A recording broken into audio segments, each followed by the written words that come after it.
Hello student, आपका हमारे इस क्लास 12 की केमिस्ट्री क्लास में बहुत बहुत स्वागत है। उम्मीद करते हैं आप लोग अच्छे होंगे और अपने बोर्ड एग्जाम्स की तैयारी कर रहे होंगे।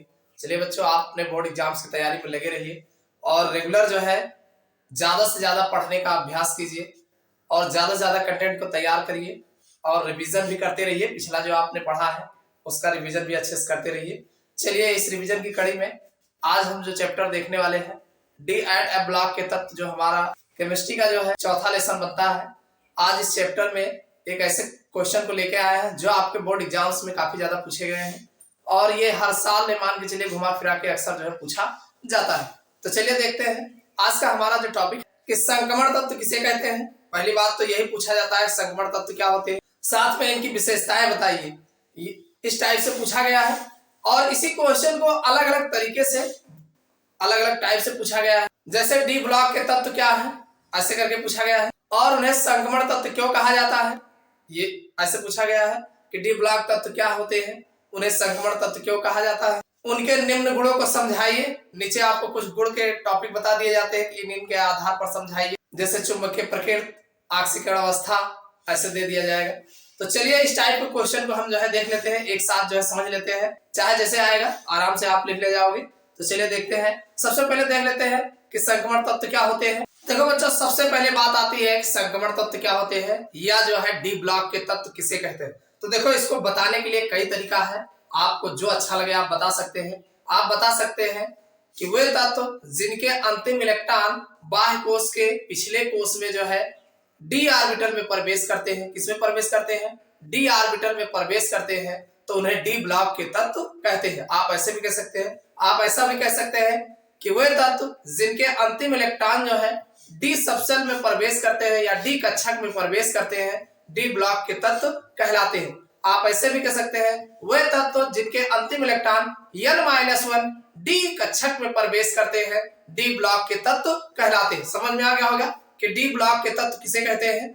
अब जो डी ब्लॉक के तत्व होते हैं, इनके जो गुण होते हैं वो एस ब्लॉक के और पी ब्लॉक के बीच में होते हैं। तो इसीलिए इन्हें जो है संक्रमण तत्व कहा जाता है। क्यों कहा जाता है? भाई डी ब्लॉक तत्वों के जो गुण होते हैं वो एस ब्लॉक तत्वों के गुणों की अपेक्षा और पी ब्लॉक तत्वों के गुणों की अपेक्षा दोनों के बीच में होते हैं। तो दोनों के बीच में होने के कारण इन्हें जो है हम संक्रमण तत्व कहा जाता है। भाई जो हमारा डी ब्लॉक एलिमेंट्स होता है वो एस ब्लॉक और पी ब्लॉक के बीच में उपस्थित होता है, इसीलिए इसे संक्रमण तत्व कहा जाता है। समझ में आ गया होगा। भाई आपने पीरियोडिक टेबल देखा होगा, तो पीरियोडिक टेबल में ये आपका एस ब्लॉक होता है, ये आपका पी ब्लॉक होता है, ऐसे होता है ना। ये आपका जो है एस ब्लॉक होता है और इधर जो है भाई ये एस ब्लॉक है और इधर आपको पी ब्लॉक देखने को मिलता है और ये जो होता है वो हमारा डी ब्लॉक होता है। तो इसी अब चूंकि एस और पी ब्लॉक के बीच में ये होता है, भाई हमारा डी ब्लॉक कहाँ होता है? एस ब्लॉक और पी ब्लॉक के बीच में उपस्थित होता है। अब दोनों के बीच में होने के कारण ये इनके गुणों को भी फॉलो करता है और इनके गुणों को भी फॉलो करता है। भाई पी ब्लॉक के तत्वों के गुणों को भी कुछ फॉलो करता है, एस ब्लॉक के तत्वों के गुणों को भी फॉलो करता है, इसीलिए इसे संक्रमण तत्व कहा जाता है। क्या कहा जाता है? संक्रमण तत्व कहा जाता है। समझ में आया कि नहीं? अब आप बता सकते हैं वे तत्व जिनके अंतिम इलेक्ट्रॉन n-1 कौन सा? n-1 डी उपकोश में प्रवेश करता है, डी ब्लॉक के तत्व कहलाते हैं। हो जाएगा, कोई दिक्कत नहीं। बस यही हमने लिखा है कि वे तत्व जिनमें अंतिम इलेक्ट्रॉन बाह्य कोश से पहले डी उपकोश में इलेक्ट्रॉन प्रवेश करता है, डी ब्लॉक के तत्व कहलाते हैं। और आगे जिनमें विभेदी इलेक्ट्रॉन n-1 डी कक्षक में भरा जाता है। किसमें भरा जाता है? n-1 डी कक्षक में भरा जाता है। और इन तत्वों का गुण जो होता है एस ब्लॉक तथा पी ब्लॉक तत्वों के गुणों के मध्य में होते हैं, अतः इन्हें संक्रमण तत्व कहते हैं। लिख ले जाओगे, कोई दिक्कत नहीं। चलिए अब इनके कुछ विशेषताएं हैं, उनको भी देख लेते हैं। देखो बच्चों, अगर हम बात करें कि संक्रमण तत्वों के सामान्य विशेषताओं में, तो सबसे पहला आता है इलेक्ट्रॉनिक विन्यास। क्या आता है? इलेक्ट्रॉनिक विन्यास, यानी संक्रमण तत्वों का इलेक्ट्रॉनिक विन्यास किस प्रकार किया जाता है। तो आप जानते हैं जो संक्रमण तत्व होते हैं इनके बाहर वाला कोष और उसके पहले वाला यानी दो कोष जो है अपूर्ण होता है। इनका जो अंतिम इलेक्ट्रॉन होता है वो डी कोष में भरा जाता है, बाय डी ऑर्बिटल में भरा जाता है तो इसलिए जो है इनके सामान्य इलेक्ट्रॉनिक विन्यास की अगर हम बात करें तो ये हमारा होगा n-1s²। भाई आप जानते हैं बाहर वाला तो हमारा ns होगा ही होगा, साथ में उसके भीतर वाला n-1s², n-1p6, n-1d 1 to 10, यानी d में हम इलेक्ट्रॉन भरेंगे। अभी एक भी हो सकता है, दो भी हो सकता है, 1 से 10 तक कोई भी हो सकता है। और साथ में फिर s1r2 होगा, यानी लास्ट वाले में जो है एक या दो इलेक्ट्रॉन कोई भी हो सकता है, या ऐसा भी हो सकता है ns0, मतलब ns0 भी होता है। आप बताएंगे भाई संक्रमण तत्व होते हैं, इनमें बाहर के 2 कोश अपूर्ण होते हैं और इनमें जो अंतिम इलेक्ट्रॉन होते हैं d कोश में भरा जाता है। अतः इनका सामान्य इलेक्ट्रॉनिक विन्यास जो होता है n-1s², n-1p6, n-1d 1 to 10 होता है, और साथ में ns1r2 होता है, या आप ns0 होता है। ये इनका सामान्य इलेक्ट्रॉनिक विन्यास है। हम आपको एक सीरीज की जो है करके दिखा देते हैं प्रथम श्रेणी के तत्वों का विन्यास। आप जानते हैं प्रथम श्रेणी के तत्वों में 10 तत्व आपके जो देखने को मिलेंगे, स्कैंडियम, वैन, कार, में, फे, को, निकेल, कॉपर, जिंक, ये आपके 30 एलिमेंट्स हैं।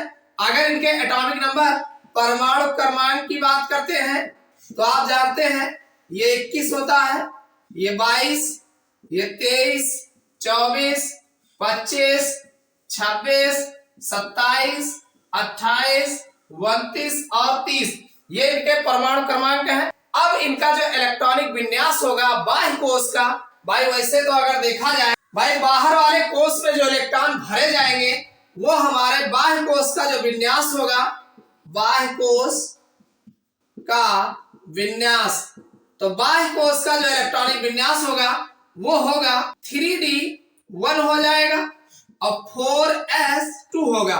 3d1 4s2 होगा इसका, और यहां पर जो है 3d2 4s2 हो जाएगा, 3d3 4s2 ये हो जाएगा, और 3d5 होगा 4s1 इसका हो जाएगा, और इसका 3d5 होगा 4s2 हो जाएगा, 3d6 होगा 4s2 हो जाएगा इसका, और 3d7 होगा 4s2 हो जाएगा, 3d8 होगा 4s2 हो जाएगा, 3d9 ना होकर के 10 लिखा जाएगा, और फिर इसका जो है 4s2 हो जाए, s2 की जगह s1 होगा इसका, और 3d10 होगा 4s2 होगा। तो ये इस तरीके से। अब इससे पहले का अगर आप जानना चाहते हैं तो भाई इसके पहले का जो हमारा होगा 1s², 2s², 2p6, 3s² और 3p6। अब बात आएगी 3d, तो 3d में इलेक्ट्रॉन यहां भरा गया है, और फिर 4s में आपके सामने यहाँ पे करके दिखाया गया। तो इस तरीके से इनके इलेक्ट्रॉनिक विन्यास जो है डी ब्लॉक तत्वों के किए जाते हैं। ये प्रथम श्रेणी का तत्व है। भाई हमने क्या कहा है कि n-1s², भाई n-1 अगर देखा जाए तो ये 3d में होगा। भाई चौथा हमारा भाई n की वैल्यू जो यहाँ पे है वो 4 है। अगर आप इसका करते हैं तो 3d1 4s2 है। ये किसका है? ये 21 का है। ये आपका स्कैंडियम का है 21 का। तो 21 का अगर आप देखेंगे तो भाई यहाँ पर ये n की वैल्यू है और ये n-1 हो गया, और n-1 देखो यहाँ पे n-1s², तो ये हो जाएगा n-1p² p6, तो ये आपका हो जाएगा n-1d, तो n-1d का ये हो जाएगा और n का ये हो जाएगा। तो इस तरीके से इनका इलेक्ट्रॉनिक विन्यास जो है सामान्य किया जाता है। तो समझ में आ गया होगा। तो पहला गुण आपको समझ में आ गया होगा कि इनके सामान्य इलेक्ट्रॉनिक विन्यास जो होते हैं n-1s², n-1p6, n-1d 1 to 10 होता है और ns1r2 होता है। इनके सामान्य इलेक्ट्रॉनिक विन्यास होते हैं। चलिए अगला गुण देख लेते हैं। देखो बच्चों, अगर हम बात करें इसके अगले गुण की तो अगला गुण है परिवर्ती ऑक्सीकरण अवस्था। एक चीज आप जानते हैं जो डी ब्लॉक एलिमेंट्स होते हैं, आपको पता है कि डी ब्लॉक्स एलिमेंट्स के जो अंतिम इलेक्ट्रॉन होते हैं, भाई 3d मान लीजिए 3d5 लिखा है या 4s2 लिखा है, तो ये n-1 ये d होता है और ये फिर जो है ns होता है। तो इन दोनों में भाई दो कोष अपूर्ण होते हैं, तो रासायनिक बंध बनाने में जो है यानी दूसरों से ये यौगिक बनाने में जो है यस के इलेक्ट्रॉन तो भाग लेते ही लेते हैं, साथ में डी वाले भी इलेक्ट्रॉन्स भाग लेते हैं। तो दोनों कक्षक के इलेक्ट्रॉन्स भाग लेने के कारण ये जो है परिवर्ती ऑक्सीकरण संख्या जो है प्रदर्शित करते हैं, परिवर्ती ऑक्सीकरण अवस्था प्रदर्शित करते हैं। पहला रीजन तो यह हो गया कि जो डी ब्लॉक के तत्व होते हैं, तो डी ब्लॉक तत्वों के बाह्य कोष वाला इलेक्ट्रॉन्स और साथ में उसके भीतर जो डी उपकोष होते हैं, इन दोनों के इलेक्ट्रॉन रासायनिक बंध बनाने में भाग लेते हैं, जिसके कारण ये जो है परिवर्ती ऑक्सीकरण संख्या प्रदर्शित करते हैं। पहली बात हो गई। दूसरी बात, एक चीज और जाने रहिएगा, ये जो डी ब्लॉक एलिमेंट्स होते हैं, इनके जो बाहर वाला यस उपकोष होता है तथा इसके भीतर वाला जो डी उपकोष होता है, इन दोनों की ऊर्जाएं जो होती हैं वो लगभग समान होती हैं, ज्यादा इनमें बहुत ज्यादा अंतर आपको देखने को नहीं मिलता है। यानी इनके एनर्जी लेवल जो होते हैं, ऊर्जा स्तर जो होते हैं, ऊर्जाएं जो होती हैं, दोनों के लगभग बहुत थोड़े का ही अंतर होता है। तो थोड़े का ही अंतर होता है तो इलेक्ट्रॉन यहाँ निकलते ही निकलते जरा से झटका लगता है तो यहाँ से भी निकल जाता है। तो इस तरीके से दोनों के इलेक्ट्रॉन जो होते हैं वो रासायनिक बंध बनाने में भाग लेते हैं, इसलिए ये परिवर्तित संयोजकता को भी प्रदर्शित करते हैं। समझ में आ गया होगा। बस कुछ नहीं लिखा है। डी ब्लॉक के तत्वों में NS कक्षक तथा N-1 डी कक्षक के इलेक्ट्रॉन रासायनिक बंध बनाने में भाग लेते हैं, अतः संक्रमण तत्व परिवर्ती ऑक्सीकरण अवस्था प्रदर्शित करते हैं। संक्रमण तत्वों में N-1 और NS कक्षकों की ऊर्जा में बहुत कम अंतर होता है, अतः रासायनिक बंध बनाने में दोनों ही भाग लेते हैं, इसलिए परिवर्ती ऑक्सीकरण संख्या प्रदर्शित करते हैं। समझ में आ गया होगा काहे को ये परिवर्ती ऑक्सीकरण संख्या प्रदर्शित करते हैं, काहे को परिवर्ती संयोजकता प्रदर्शित करते हैं। भाई बाहर वाला भी इलेक्ट्रॉन निकाल ही रहा है, साथ में भीतर वाला भी निकाल रहा है, अब मौका पाए पाए दोनों लोग निकाल रहे हैं, तो जाहिर सी बात है कि परिवर्ती ऑक्सीकरण संख्या प्रदर्शित करेंगे ही करेंगे। समझ में आ गया होगा। चलो अगला देखते हैं। अगला इनका जो गुण है उत्प्रेरक का गुण, यानी ये जो डी ब्लॉक एलिमेंट्स होते हैं, आप चाहे एलिमेंट्स की बात कर लो और चाहे इनके खानदान के यौगिकों की बात कर लो, ये सब के सब जो है उत्प्रेरक के रूप में भाग लेते हैं, यानी ये जो है उत्प्रेरकीय गुण जो है प्रदर्शित करते हैं। क्यों? क्योंकि इनके अंदर अनपेयर्ड इलेक्ट्रॉन ज्यादा होते हैं, अयुग्मित इलेक्ट्रॉन होते हैं, इनके पास सतही क्षेत्रफल सबसे ज्यादा होता है, तो जिनके पास सतही क्षेत्रफल अधिक होता है तो दूसरों को अपने में जोड़ लेते हैं और जोड़ने के बाद जब प्रोडक्ट बन जाता है तो छोड़ देते हैं। तो ये गुण इनके अंदर होता है। किसके अंदर होता है? डी ब्लॉक एलिमेंट्स के अंतर्गत होता है। तो एक बात ध्यान रखना, जो डी ब्लॉक एलिमेंट्स होते हैं और इनके यौगिक होते हैं, ये उत्प्रेरक के रूप में भाग लेते हैं, क्योंकि इनके पास जो है सतही क्षेत्रफल जो है उपस्थित होता है। तो वही लिखा है संक्रमण धार और उनके यौगिकों में उत्प्रेरकीय गुण होता है। यह गुण उनकी परिवर्ती संयोजकता, भाई इनकी संयोजकता बदलने वाली होती है, कभी 2, कभी 3, तो कभी 4, कभी 5, ऐसे बदल भी सकती है। तो भाई सतही क्षेत्रफल ज्यादा हुआ कि नहीं हुआ? तो वही कह रहे हैं इनकी परिवर्ती संयोजकता तथा पृष्ठ पर उपस्थित मुक्त संयोजकता फ्री वैलेंसीज पाए जाते हैं। भाई जो संक्रमण तत्व होते हैं इनके पास फ्री वैलेंसीज पाए जाते हैं, परिवर्तीय संयोजकता पाई जाती है, इसीलिए ये जो है उत्प्रेरक के रूप में भाग लेते हैं, यानी उत्प्रेरक के रूप में भी ये प्रयोग किए जाते हैं, यानी इनके अंदर उत्प्रेरकीय गुण भी होता है। समझ में आ गया ना? तो ये इतना समझ में आया होगा। चलो इनके अगला गुण देख लेते हैं। देखो बच्चों, इनका अगर हम अगले लक्षण की बात करें, अगली विशेषताएं की, तो रंगीन आयन व रंगीन यौगिक बनाने की प्रक्रिया। एक चीज जाने देना, जो डी ब्लॉक एलिमेंट्स होते हैं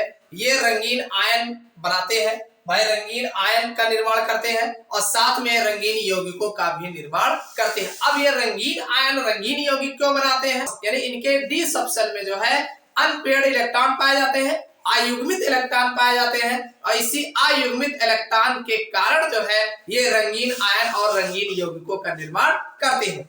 तो वही कहा गया संक्रमण तत्वों में डी कक्षक आंशिक रूप से भरे होते हैं। भाई जो डी कक्षक होता है वो आंशिक रूप से यानी पूरा भरा नहीं होता है, आंशिक रूप से भरे होते हैं, यानी अर्ध भरे होते हैं। इसी कारण ये रंगीन आयन व रंगीन यौगिक का निर्माण करते हैं। समझ में आया? आराम से हो जाए, कोई दिक्कत नहीं है। अगला है चुंबकीय गुण।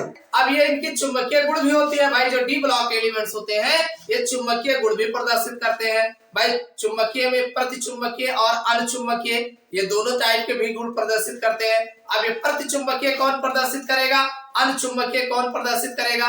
भाई ऐसे तत्व डी ब्लॉक के वे तत्व जिनमें सारे इलेक्ट्रॉन युग्मित होंगे तो वो प्रतिचुंबकीय गुण प्रदर्शित करेंगे, और जिनमें अनपेयर्ड इलेक्ट्रॉन यानी अयुग्मित इलेक्ट्रॉन पाए जाएंगे वो अनचुंबकीय गुण प्रदर्शित करते हैं। तो सीधी सी बात है भाई, जो आपके संक्रमण तत्व है इनमें 1 से लेकर 5 तक जो है, जैसे जैसे आप आवर्त में बाएं से दाएं की ओर बढ़ते हैं, श्रेणी में आगे की ओर बढ़ते हैं, तो ये 5 तक जो है इनमें अयुग्मित इलेक्ट्रॉनों की संख्या बढ़ती जाती है और फिर 5 से आगे की जो है धीरे धीरे घटते जाते हैं। तो अब जाहिर सी बात है, जिनमें जितने ज्यादा अयुग्मित इलेक्ट्रॉन पाया जाएगा उतने ज्यादा ये अणुचुंबकीय होते हैं। तो कुल मिला के श्रेणी में जो मध्य वाला एलिमेंट्स होता है, बीच के तत्व होते हैं, वो सबसे ज्यादा अणुचुंबकीय गुण प्रदर्शित करते हैं क्योंकि उनमें सबसे ज्यादा अयुग्मित इलेक्ट्रॉन उपस्थित होते हैं। समझ में आया कि नहीं? तो वही लिखा गया है, अनेक संक्रमण तत्व तथा उनके यौगिक अणुचुंबकीय होते हैं। इसका कारण n-1 d कक्षकों में उपस्थित अयुग्मित इलेक्ट्रॉन के कारण होता है।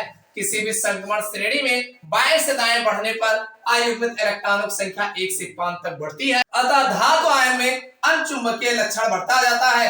अधिकतम अणुचुंबकीय गुण श्रेणी के बीच में पाया जाता है। वे संक्रमण तत्व जिनमें युग्मित इलेक्ट्रॉन उपस्थित होते हैं, किसमें? युग्मित, पेयर्ड युग्मित इलेक्ट्रॉन उपस्थित होते हैं, उन्हें प्रतिचुंबकीय कहते हैं। अब ये युग्मित और अयुग्मित का मामला क्या है समझ लीजिए। जैसे मान लीजिए ये आपका डी है, 1 2 3 4 5, ये आपका 3d5 है, तो 3d5 में 1 2 3 4 5 आपने 5 इलेक्ट्रॉन भरा है। तो ये आप हर एक चैम्बर में जो है भाई, हर एक चैम्बर में आपको एक एक इलेक्ट्रॉन दिख रहा है, तो ये अयुग्मित है। कितना अयुग्मित है?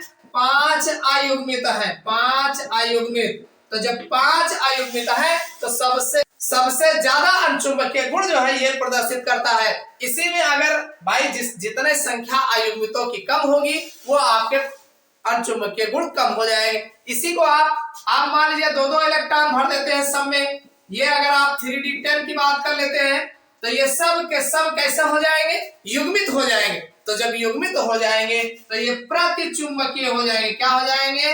प्रतिचुंबकीय हो जाएंगे। समझ में आया नहीं? डी ब्लॉक के जितने भी एलिमेंट्स हैं, अगर युग्मित इलेक्ट्रॉन होंगे तो प्रतिचुंबकीय होंगे, अयुग्मित इलेक्ट्रॉन उपस्थित होगा तो अणुचुंबकीय गुण प्रदर्शित करते हैं। समझ में आया नहीं? और अगर लक्षण लिखना चाहो तो अगला है धात्विक प्रकृति। आप बता सकते हैं जो संक्रमण तत्व होते हैं या डी ब्लॉक तत्व होते हैं, सब के सब धातु होते हैं। क्या होते हैं? सब के सब धात्विक प्रकृति के होते हैं, सब के सब धातु होते हैं। समझ में आया नहीं? तो ये इनके विशेषताएं हैं, लक्षण है। इतना अगर आप लिख दोगे तो आपके पूरे 5 नंबर में एक भी कटने वाले नहीं है। उम्मीद करता हूँ समझ में आ गया होगा। वीडियो को लाइक ना किया हो लाइक कर दीजिएगा, चैनल पर नए हो सब्सक्राइब कर लेना।